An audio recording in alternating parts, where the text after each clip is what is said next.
Romero Jucá. Senhor presidente Cândido Vacareza, senhores e senhoras parlamentares da comissão, senhores da imprensa, todos aqueles que estão nos acompanhando pelas redes sociais, pela TV Senado, pela Rádio Senado. Senhor presidente, primeiro eu quero pedir desculpa pelo pequeno atraso, mas eu estava atendendo agora o Conselho da Igualdade Racial e a Secretaria Especial de Igualdade Racial, junto com o senador Paulo Paim, exatamente discutindo e apresentando propostas, discutindo questões relativas exatamente à emenda constitucional, à regulamentação da emenda constitucional que nós estamos tratando. Então, na verdade, eu me atrasei um pouco, peço desculpa aos companheiros. Gostaria de fazer um relato sobre o andamento dos trabalhos, né, e o porquê desse relatório, de certa forma, ajustado que eu estou entregando hoje. Durante toda a semana, com base no relatório inicial que nós apresentamos, eu procurei manter contato com os segmentos que eu já tinha conversado. Nós tivemos reunião com o Tribunal Superior do Trabalho novamente, nós tivemos reunião com o Ministério Público do Trabalho, nós tivemos reunião com diversos segmentos, tive reunião com a Caixa Econômica Federal, tive reunião com o Ministério da Fazenda, né, e tivemos ontem uma reunião, né, com as centrais sindicais, com as 5 centrais sindicais, que estavam anteriormente tratando desse tema junto ao governo, mas como a presidenta Dilma, num gesto de atenção à comissão de respeito ao Congresso, em vez de discutir e encaminhar um projeto de lei, ela mandou contribuições do governo para que a comissão pudesse efetivamente se debruçar sobre essas contribuições e ajustar no tema que nós estamos tratando.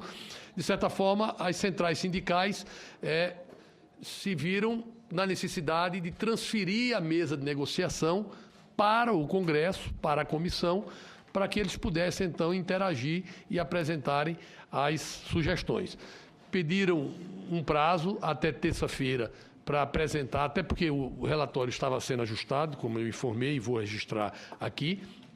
Então, nós marcamos para a próxima terça-feira essa reunião com as centrais sindicais por determinação, né, e decisão do presidente Cândido Vacareza, que participou da reunião também com as centrais sindicais. Então, qual é a ideia hoje? A ideia é a gente apresentar esse relatório consolidado.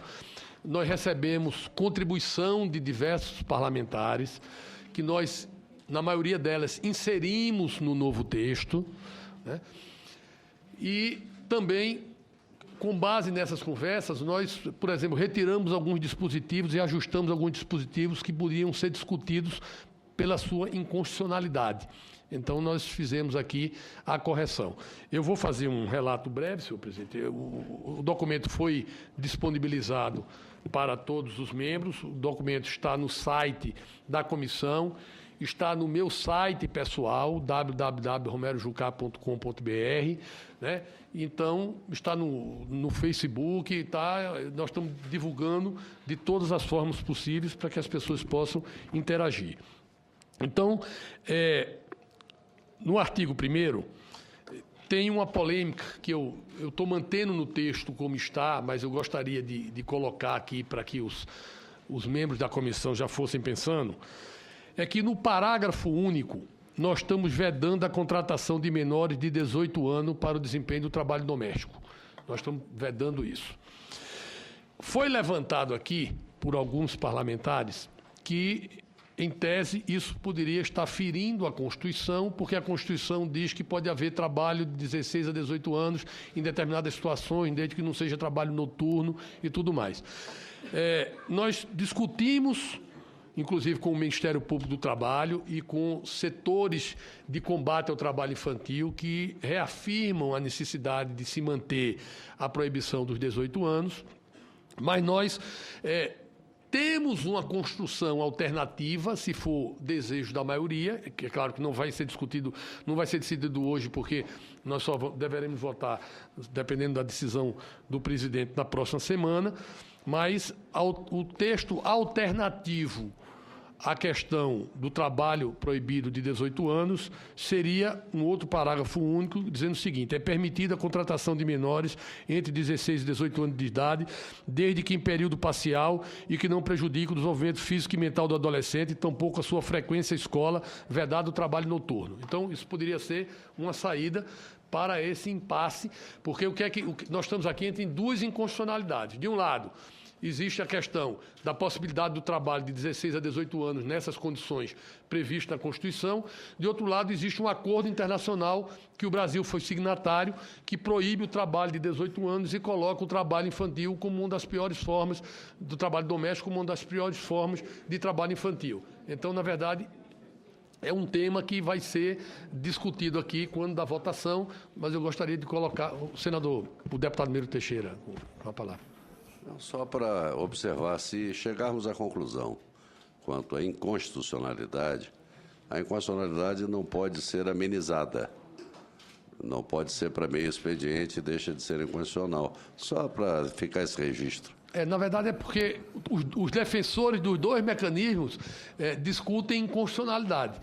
Dizem que proibir os 18 anos é uma inconstitucionalidade, porque a Constituição prevê os 16, e tem uma situação de fato que são pessoas que trabalham meio expediente, somente como babá, para ter o sustento e para estudar, portanto é uma situação de fato que a Constituição, em tese, prevê, e quem defendeu levantou essa questão, e tem a questão do acordo internacional, que também seria uma inconstitucionalidade. Então, nós estaremos aqui entre duas inconstitucionalidades que poderiam ser levantadas. Eu penso que a fórmula que Vossa Excelência encontrou nessa primeira versão é a melhor. Tá, é o que eu estou mantendo no texto. Porque mas eu não existe ressaltando. meia inconstitucionalidade. Eu não quero me alongar, só isso. Tá, eu tô mantendo a proibição, mas eu estou levantando que, como foi levantado por diversos parlamentares na sessão anterior, e foi levantado também por segmentos que nos procuraram e colocaram a questão do trabalho aos 16 anos, eu estou aqui registrando. Nós fizemos também uma inserção no artigo 3º, que considera o regime doméstico de trabalho em tempo parcial. Não estava previsto aqui na legislação, né? Não estava previsto na legislação. Aliás, quero registrar que o senador Aloysio Nunes encaminhou uma série de dispositivos e sugestões que, na sua maioria, foram acatados. Então, esse trabalho em regime parcial, nós estamos prevendo também um trabalho que seria regulamentado com duração que não exceda 25 horas semanais. Portanto, é uma possibilidade que nós estamos colocando. E aí, o artigo 3º discorre sobre a forma de remuneração e sobre a forma de férias também nesse trabalho de regime parcial, da proporcionalidade das férias. Né? Podemos ir falando aos poucos? Podemos, claro. E pequenas observações. Claro. Essa questão do salário a ser pago aos empregados sob o regime de tempo parcial será proporcional à sua jornada em relação aos empregados que cumprem nas mesmas funções tempo integral. Acontece que a categoria de domésticos não tem um salário profissional. Eu não sei como é que Vossa Excelência resolveria isso, porque há uma diversidade. Se não tem, é o salário mínimo. Em tese, é o salário aqui. mínimo. Não, mínimo regional, mas eu digo mínimo profissional. Pré-profissional de domésticos, porque essa redação induz a isso. Mas é apenas uma anotação, é botar um asterisco. Anotação registrada. Certo. Então, aqui tem nos parágrafos, nós estamos dando aqui a proporcionalidade das férias, né? Nós tínhamos colocado também a questão da contratação provisória, né? Ou pelo MEI, para cumprir por tempo determinado a falta do empregado doméstico. Nós discutimos com o Tribunal Superior do Trabalho e com o Ministério Público, e nós estamos ajustando para que, nós estamos botando no artigo 4º, é facultada a contratação por prazo determinado do empregado doméstico, mediante contrato de experiência, para atender necessidades familiares de natureza transitória e para substituição temporária de empregado doméstico, com contrato de trabalho interrompido ou suspenso. E parágrafo, no caso do inciso 2 do artigo, a duração do contrato de trabalho é limitada ao término do evento que motivou a contratação. Então, vai ser um contrato por prazo determinado. Não será um contrato sem vínculo, será um contrato com vínculo por prazo determinado, exatamente para cumprir férias ou licença maternidade, licença gestante, ou licença doença, mas será um contrato por tempo determinado com todos os direitos que prevê a legislação. Então, nós estamos fazendo esse ajuste aqui. Tá? No artigo 11, como tinha ficado em dúvida a questão da viagem, né, nós estamos dizendo, em relação ao empregado responsável por acompanhar o empregador prestando serviço em viagem, serão consideradas apenas as horas efetivamente trabalhadas no período, podendo ser compensado em horas extraordinárias em outro dia, observado o artigo 3º. Então, nós estamos colocando efetivamente, exatamente para não ficar em aberto e contar o tempo de dormida, 24 horas e tudo mais. Então, nós estamos registrando essa questão. No artigo 14, eu estou fazendo um ajuste. Nós tínhamos colocado que a hora do trabalho noturno era 60 minutos e nós estamos adequando a legislação para 52 minutos e 30 segundos, exatamente para não haver diferença entre qualquer tipo de trabalhador. É assim que prevê a CLT, nós estamos registrando e mantendo o mesmo tempo. O artigo 14, parágrafo 1º. Na mesma forma, o artigo 15, nós tínhamos colocado 10 horas de descanso mínimo consecutivo. Nós estamos trazendo para 11 horas, exatamente para manter o mesmo padrão do trabalhador normal, para que não haja nenhum tipo de diferenciação. Então, nós estamos mantendo o padrão para não abrir nenhum tipo de diferença ou diminuição de direito, no caso do empregador doméstico, do empregado doméstico. Então, o artigo 15, nós estamos trazendo para 11 horas consecutivas de descanso.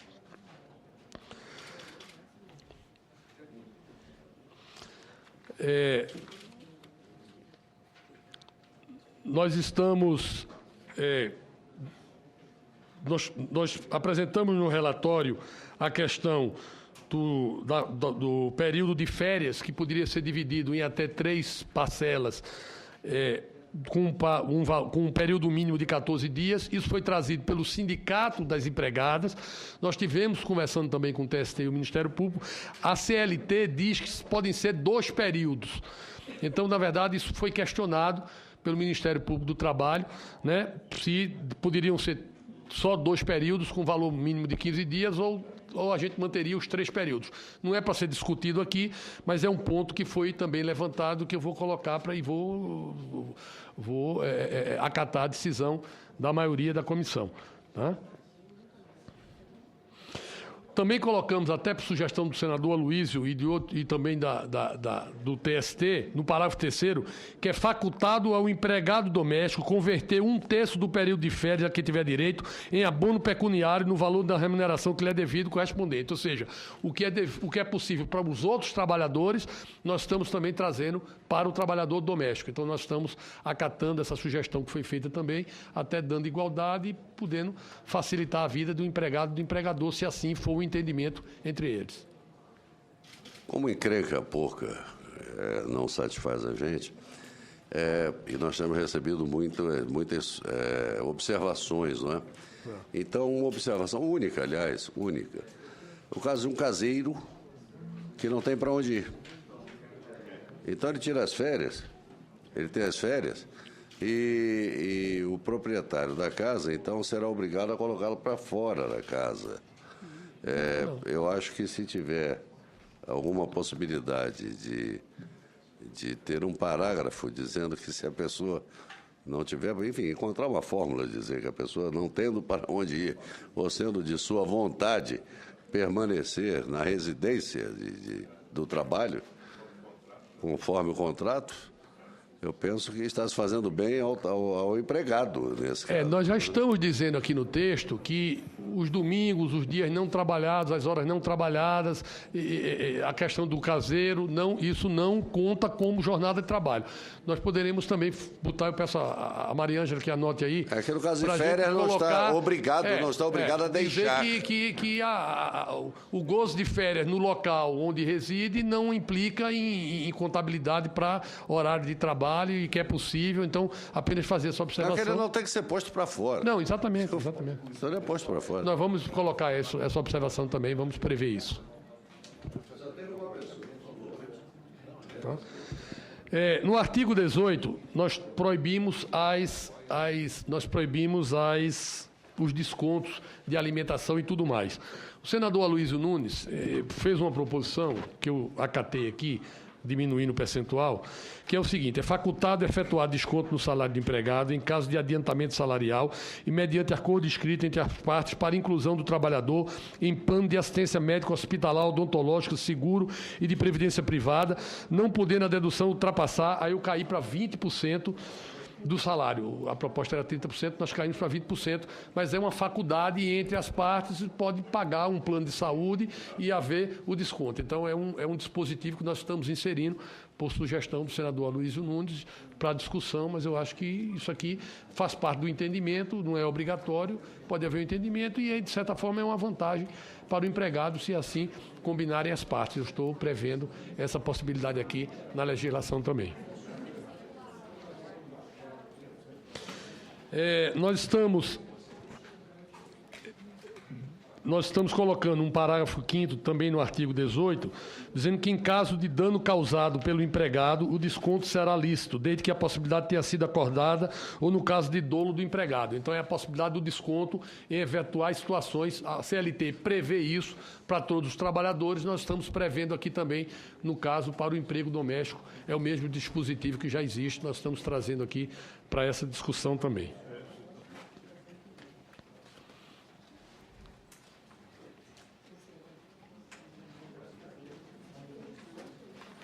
Questão do dolo aí, se o dolo não remete à justa causa. Isso é para o desconto, né? Não é para demissão. A questão do dolo, só para botar um asterisco também. O dolo, em qualquer atividade, se quebrar uma máquina, por exemplo, deliberadamente, uma fábrica, Ao desconto. está submetido à justa causa. Claro. O dolo é diferente do acidente, do caso fortuito, não é? Mas bota um asterisco só, não é? A questão do dolo é uma questão muito delicada, porque não há testemunha, dificilmente há testemunha. É difícil. Nós estamos prevendo porque a CLT prevê para as outras situações, mas... O dano é um crime. O dano é um crime. Nós estamos também colocando... Sempre que se fala em dolo, desse relação, eu tenho uma preocupação enorme com a questão da prova. É verdade. Porque como é que se prova? Né? Pode ser alegado que houve dolo, então? Alguém alega. Olha, você trabalha para mim, mas esse prejuízo que você causou aqui tem um caráter doloso. Aí você está demitido por justa causa. É uma questão delicadíssima, essa questão.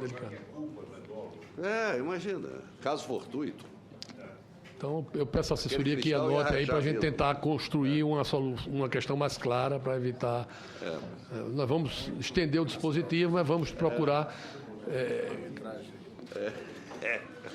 No artigo 19, nós estamos tratando das questões de repouso semanal remunerado e estamos tratando também, nós estamos colocando aqui o dispositivo do Vale Transporte. Só que no parágrafo único, eu estou colocando que, em vez de obrigar a entrega do Vale Transporte, o empregador pode dar o Vale Transporte ou, mediante recibo, pode dar o recurso referente ao Vale Transporte para não obrigar o empregador a ter que ir na rodoviária comprar o Vale Transporte para poder entregar o Vale Transporte. Então, na verdade, é apenas uma facilitação do procedimento, mas o direito está assegurado aqui nesse parágrafo único. Alguma observação, doutor Miro?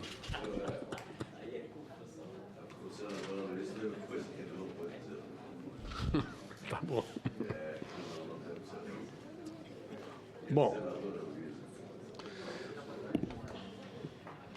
Bom, aí nós vamos aqui para o caso que de certa forma é o caso mais palpitante, que é a questão do FGTS, né? Eu tinha colocado a contribuição de 8% e de 3,2%, né?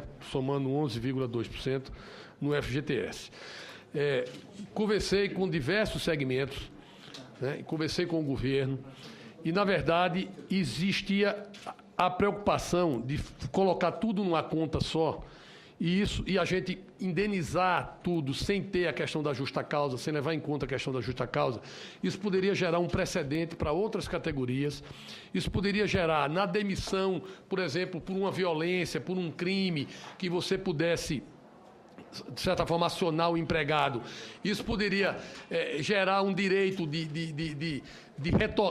que não fosse transitado e julgado a favor do empregador, gerar o direito de ter que receber de volta o empregado porque foi tirado o emprego. Então, nós estamos retornando à questão da justa causa. Nós vamos fazer o depósito de 8%, e nós vamos fazer o depósito segregado, separado no fundo também do empregador, dos 3,2%. Nós vamos deferir os 40% do FGTS.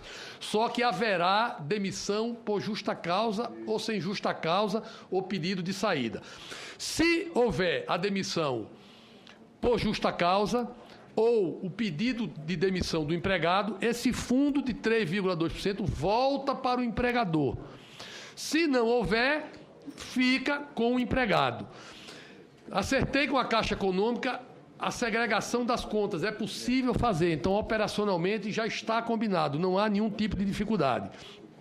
E nós estamos trazendo também aqui, por sugestão de várias pessoas, inclusive do senador Aloísio, nós estamos trazendo a questão da culpa recíproca, que já existe na CLT. Se houver culpa recíproca no entendimento, esse valor será dividido. A multa será de 20% e, portanto, metade ficará para o que está no fundo, 3,2%, metade ficará com o empregado e metade ficará com o empregador. E esse é previsto na CLT, nós estamos estendendo o mesmo dispositivo também. Então, na verdade, aquela posição inicial de que seria pago de qualquer jeito a multa, né, a indenização referente à multa de 40%, ela volta para o dispositivo natural dos outros trabalhadores, mas com uma situação que facilita o entendimento, é que com esse deferimento que nós estamos equalizando, retirando do INSS do empregador. Então, na verdade, isso não representará um acréscimo para o patrão, haverá esse fundo, e esse fundo facilitará, sem dúvida nenhuma, o entendimento entre patrão e empregado, porque o recurso já estará lá na conta vinculada e, portanto, não representará nenhum ônus a mais no momento da demissão, o que vai, de certa forma, estabilizar melhor a relação. Então, nós estamos aqui prevendo todo esse mecanismo, né, que traz de volta essa questão da demissão com ou sem justa causa, mas diferindo o fundo da forma como eu expliquei. Eu continuo achando que, aliás, compartilhando da preocupação do relator e do presidente, que é preciso facilitar a vida das pessoas. É preciso que haja um formulário único à disposição de todos na internet, com pagamento ótico que possa... Eu vou falar disso também. Bom, você vai falar ainda tudo. É outra coisa que talvez me poupe os ouvidos de Vossa Excelência, é começar a colocar números, né, exemplificando, em trabalho à parte. Porque quando se ouve falar de 40%, mais 10%, é sobre o quê? Isso representa quanto? Repercute em quanto? As pessoas se preocupam muito com isso. Isso vai onerar em quanto o meu orçamento? Aí, de repente, diz assim, não, mas espera aí, não é tanto.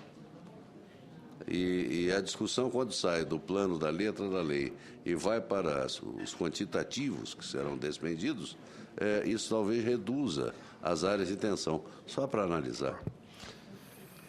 Eu farei esse exercício matemático até para dar dados também sobre a arrecadação, para mostrar que o governo não está perdendo. Eu estou com os números aqui, que são números extremamente significativos para o país. Então, essa questão fica dessa forma. Tá? Nós estamos prevendo a questão do horário de trabalho durante o período de rescisão, se o empregado estiver pagando o aviso prévio, como prevê a CLT também, portanto, discorrendo da forma normal. Tá? Estamos prevendo a questão da confirmação da gravidez, mesmo no período de aviso prévio. Então, nós estamos registrando aqui os direitos. Artigo 25. A confirmação do estado de gravidez advindo do curso de contrato de trabalho, ainda que durante o prazo previsto, trabalhado ou indenizado, garante à empregada gestante a estabilidade provisória prevista na linha das disposições constitucionais transitórias. Então, nós estamos referenciando essa questão do direito da gravidez. Nós estamos... Eu tinha colocado um dispositivo, porque a gente quer evitar o acordo, o jeitinho, né, a burla à questão do seguro-desemprego. Então, eu tinha colocado aqui que a recontratação por parte do empregador ficaria proibida pelo prazo de 2 anos. Em reunião com o TST, foi me colocado que isso é inconstitucional, não pode haver prazo. Então, nós estamos retirando essa proibição de prazo de recontratação. Não é possível fazer isso, né?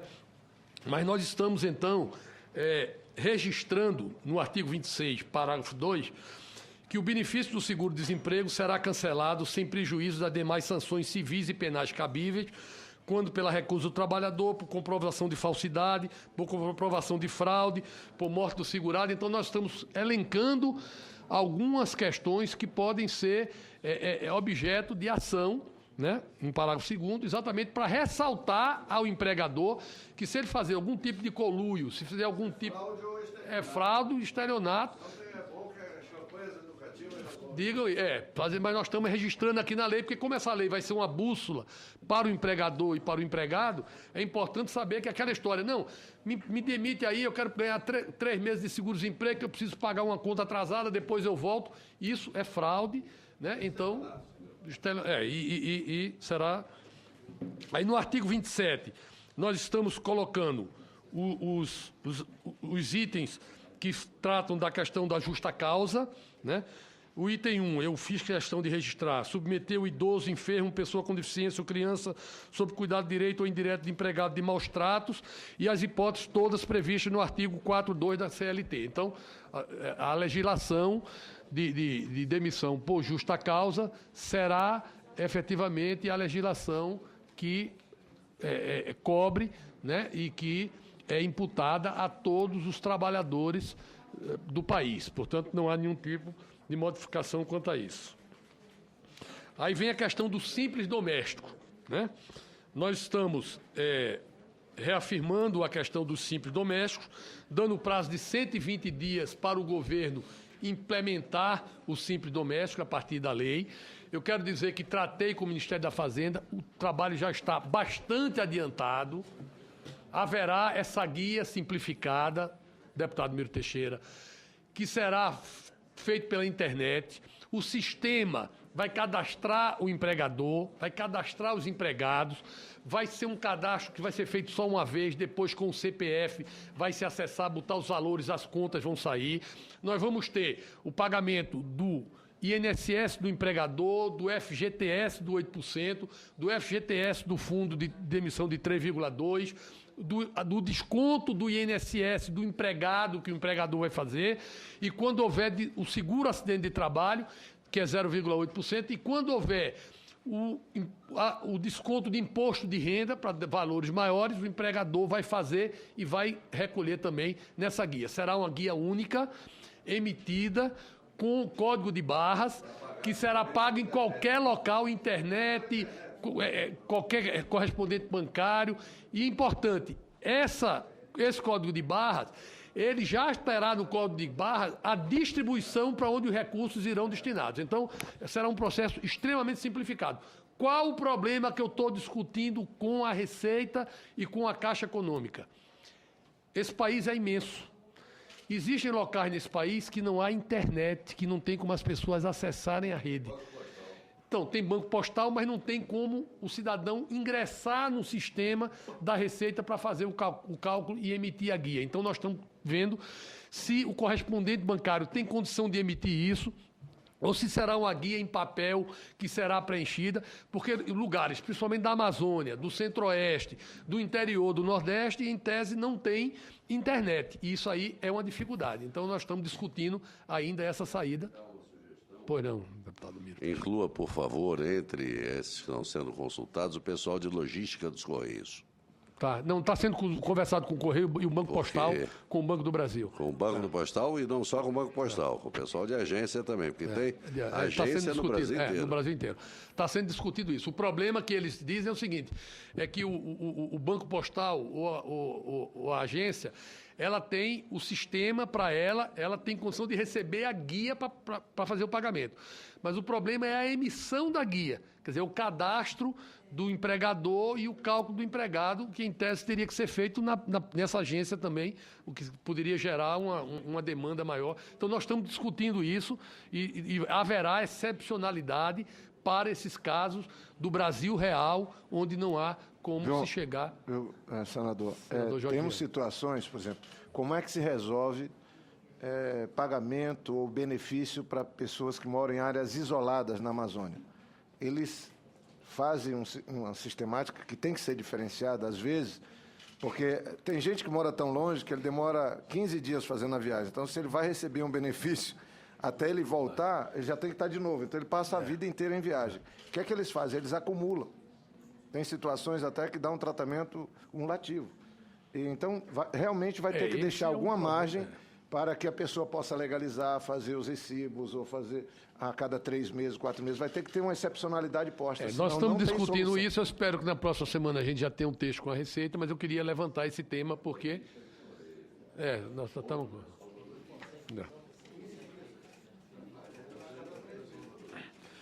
Bom, aí por solicitação da Receita, nós estamos dizendo que as informações prestadas no sistema eletrônico tem caráter declaratório e elide qualquer outra necessidade de qualquer outro tipo de registro, portanto, essa simplificação, para amanhã não for exigido qualquer outro tipo de declaração a respeito do empregador. Então, nós estamos resolvendo essa questão.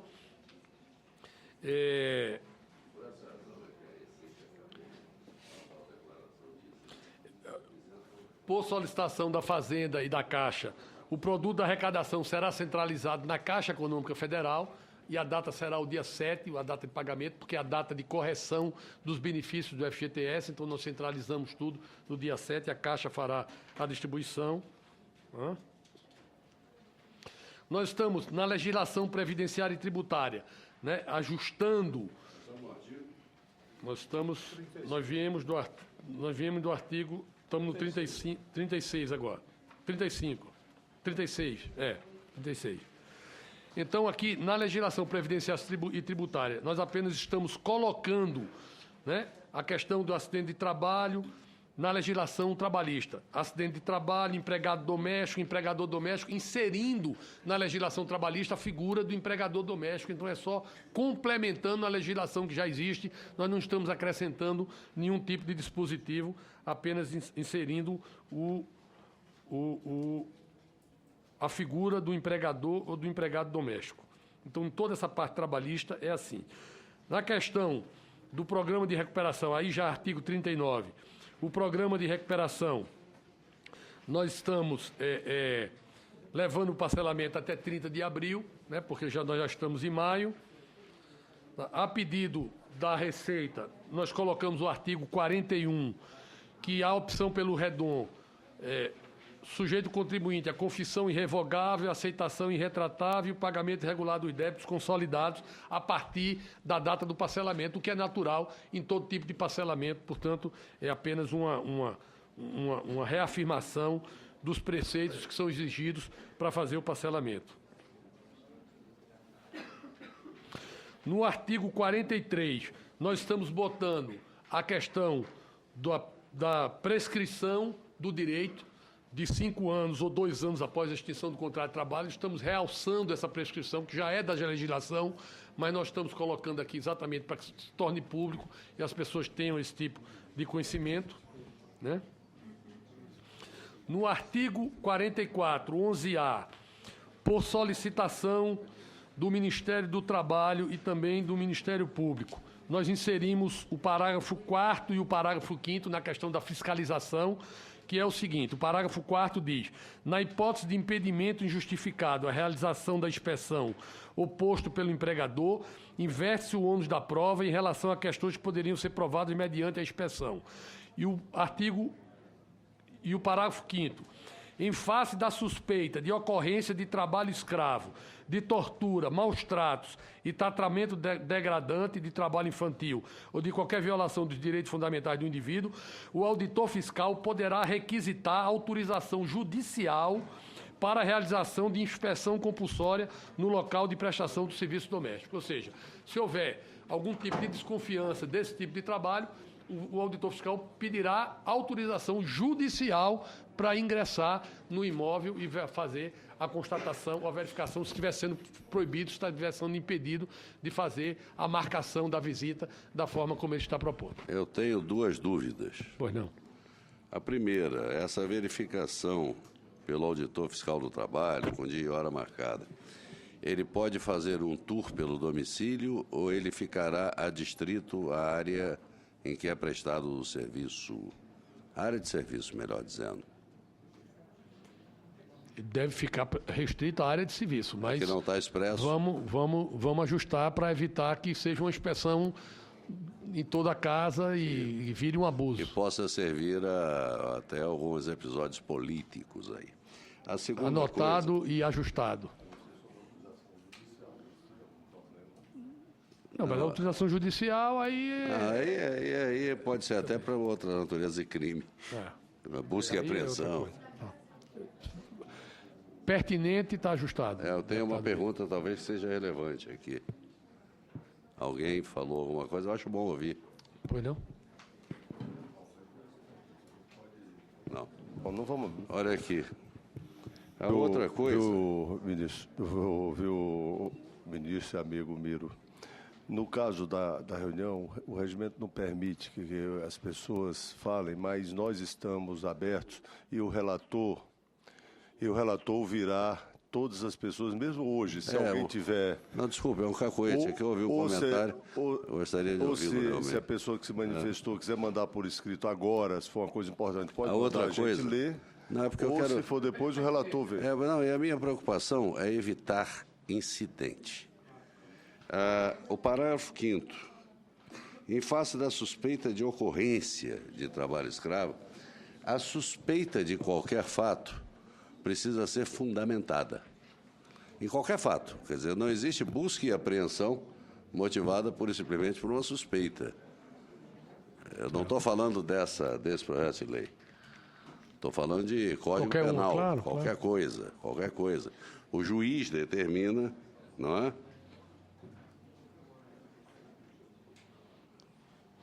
Poderá... aqui é a preocupação. Poderá, mediante fundamentação, requisitar... Exatamente. Porque é o mesmo princípio que se aplica... Para não ter abuso.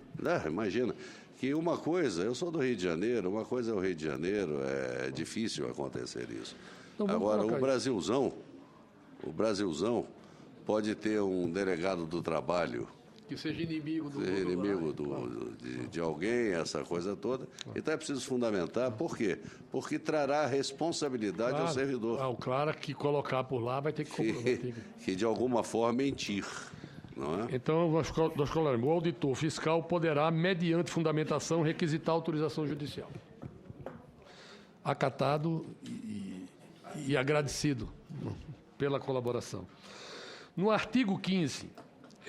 eu estou colocando aqui um item que nós tivemos conversando com muitos setores. Então, o artigo 15 está dizendo o seguinte: o empregador e o empregado doméstico ficam isentos de pagamento de contribuição sindical, porque...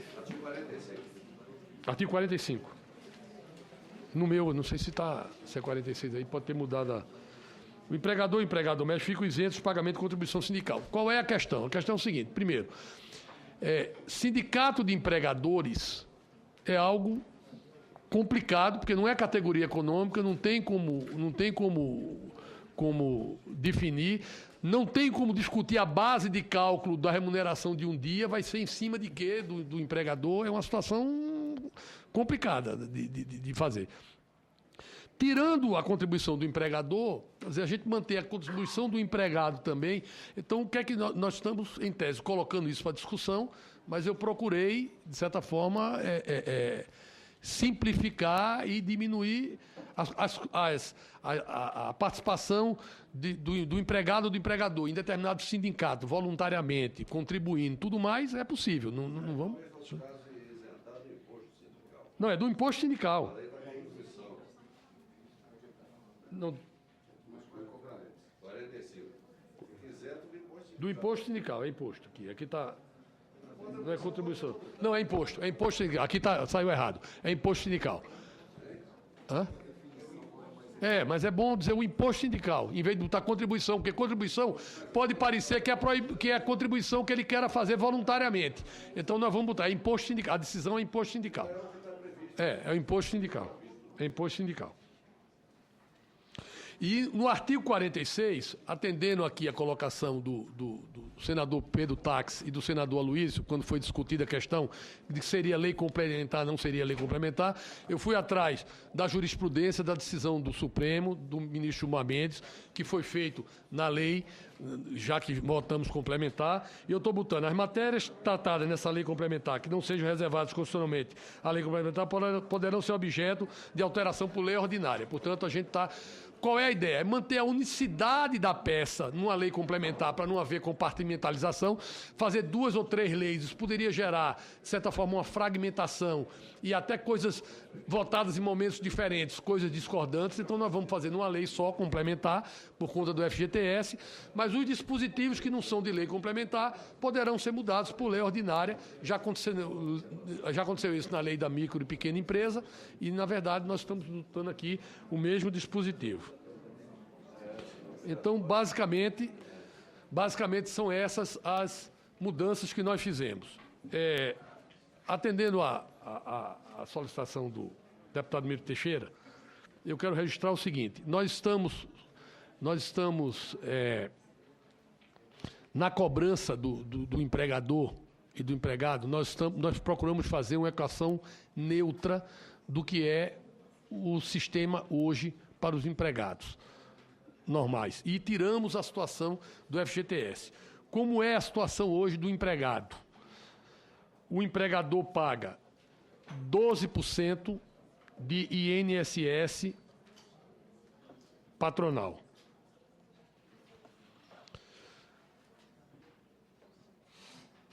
Paga, em situações normais, para outros trabalhadores, 8% do FGTS. Paga PIS, COFINS, paga contribuições, paga seguro acidente de trabalho, que depende de 1 a 3% do seguro acidente de trabalho, depende do risco que é enquadrado. Mas eu vou deixar isso de lado. Vou somar só 12% de INSS patronal e 8% de FGTS, isso dá 20%. E ele paga, quando demite sem justa causa, 40% do saldo do recolhimento do FGTS como indenização. Esse é o quadro normal. O que é que nós estamos fazendo para o empregador doméstico? Nós estamos colocando 8% do FGTS, nós estamos colocando 3,2% desse FGTS do fundo de demissão, nós estamos colocando 0,8% do seguro acidente de trabalho e nós estamos colocando, descendo de 12% para 8% a questão do INSS do empregador. Então, nós estamos mantendo aqui os mesmos 20% da carga anterior, só que com uma vantagem. Nós estamos acabando aqui a discussão e a multa excedente dos 40% do FGTS, que seria um ponto de discórdia. Tá? Então, se nós tivermos um ticket médio de salário de R$1.000, que é pago com um pouco de hora extra, com tudo mais, nós estamos falando aqui de 20% de tudo, de encargos, que representa R$200 por mês. Nesses R$200 por mês, o patrão estará livre da indenização dos 40% do FGTS, que seria feito a qualquer momento que houvesse da demissão. Então, essa é a conta. O governo reclamou da diminuição de 12% para 8% do porque haveria uma queda de arrecadação. Eu quero aqui falar dessas contas para mostrar que nós estamos fazendo uma medida que é excelente para o Brasil. Hoje, o governo dá isenção de imposto de renda que nós estamos tirando para os mais ricos abaterem R$ 896 por ano, referente a um trabalhador do INSS pago para um trabalhador doméstico, desde que o empregador declare o imposto de renda pelo sistema completo. Ou seja, a nata da sociedade brasileira, que tem 1, 2, 3, 10 empregados, abate 800 de um, tem que fazer completo. Isso não atinge a maioria da população. Esse abatimento representa por ano, no imposto de renda, 800 milhões. Esses 800 milhões representam para o governo federal 400 milhões, porque abatimento de imposto de renda impacta estados e municípios. Então, estados e municípios estão pagando uma conta de formalização do emprego doméstico do abatimento dos mais ricos de 400 milhões de reais que eles não deveriam pagar. Então, nós estamos acabando com isso, ou seja, nós estamos fazendo o governo diminuir o abatimento que ele dava, ou seja, o governo está ganhando 400 milhões de reais com o fim desse abatimento. Hoje, recolhem INSS do empregador 1,5 milhão de empregados domésticos. Nós estamos baixando de 12% para 8% a alíquota do empregador. Isso vai representar uma diminuição de receita do INSS para esses casos de 650 milhões. Como o governo deixou de perder 400, o saldo negativo para a gente resolver esse imbróglio do FGTS, dar condição ao empregador, estabilizar tudo mais, é de 250 milhões por ano. Ok. Isso, ceteris paribus, isso mantido a situação atual. Só que a situação não será essa. Por quê? Porque nós estamos possibilitando e obrigando a regularização e a formalização do emprego doméstico e do FGTS. Hoje, nós temos 7 milhões de empregados domésticos. Se nós fizermos uma conta que já tem 1,5 milhão formalizado, pagando, porque tem mais 500 mil que estão atrasados, que vão entrar no redondo, vão voltar a pagar. E se nós dissermos que metade vai se regularizar, portanto, 3,5 milhões de regularização, eu tenho um acréscimo de 2 milhões de formalização de ingresso na Previdência de trabalhadores domésticos. Isso representa a um ticket médio de R$ 700, que eu estou colocando aqui meio expediente, estou colocando aqui um salário mínimo, estou fazendo a conta por baixo. Se eu pegar R$ 700, multiplicar por 16% que vai entrar no INSS, porque é 8 do empregador e 8 do empregado. Isso dá R$ 112. Se eu multiplicar por 13, que são os 12 meses mais o 13º, e multiplicar por 2 milhões, isso dará um acréscimo anual de 2 bilhões e 900 milhões de reais por ano de recursos e ingressos no INSS. Se nós formos para o FGTS, hoje nós temos só 100 mil trabalhadores regularizados, domésticos regularizados no FGTS. 100 mil. Se nós estamos falando aqui de 3,5 milhões, que metade vai se regularizar, nós estamos falando de um acréscimo de 3 milhões e 400 mil trabalhadores ingressando no FGTS. Se nós colocarmos o ticket médio também lá embaixo, que não é, de R$ 700, multiplicarmos por 8%, e multiplicarmos por 13, e multiplicarmos por 3 milhões e 400 no ano, vai dar 2 bilhões e 500 milhões de acréscimo no FGTS só para os 8%. Se eu colocar os 3,2 do fundo também que nós estamos criando para as demissões, isso traz mais 990 milhões de reais. Então, nós vamos estar formalizando, nós vamos estar aumentando a condição, nós vamos estar incrementando a arrecadação do INSS, e esses trabalhadores que não estão formalizados no INSS, no futuro, no quadro atual, eles iriam buscar uma LOAS, uma bolsa, não iriam ficar à míngua, seriam aposentados de alguma forma social e o governo terminaria pagando a conta também. Então, na verdade, essa equação é uma equação de equilíbrio que atende ao país e que atende ao trabalhador. Nós não estamos onerando a classe trabalhadora em nada e nós estamos criando uma situação efetivamente proativa no sentido de melhorar a formalização, né, de dar as condições necessárias ao trabalhador doméstico, e com essa legislação, sem dúvida nenhuma, vai se fazer justiça a muita gente. Então, esses dados eu gostaria de passar.